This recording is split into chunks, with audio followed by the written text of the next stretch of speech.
mas masarap pa ring mabuhay nang walang itinatago at walang niloloko. At higit sa lahat, walang sinasaktang ibang tao.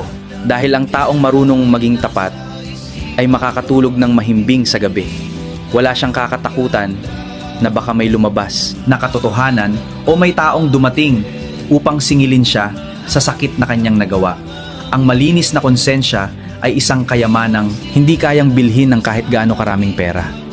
Kung ayaw mo na sa isang tao, sabihin mo ng maayos.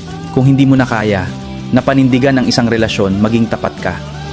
Mas masakit ang katotohanan, pero mas masakit ang paulit-ulit na kasinungalingan at panloloko. Walang taong karapat dapat lokohin, lalo na ang taong minahal ka ng totoo at nagtiwala sa'yo ng buong puso. Tandaan mo, maaaring maitago ang kasinungalingan sa loob ng ilang araw, buwan o kahit taon, pero darating pa rin ang panahon na lalabas ang katotohanan.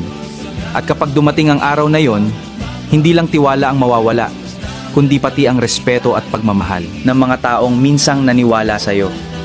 Sa huli, hindi ang dami ng taong napahanga mo ang mahalaga, kundi ang dami ng tao na nirerespeto ka dahil sa iyong katapatan at mabuting pagkatao.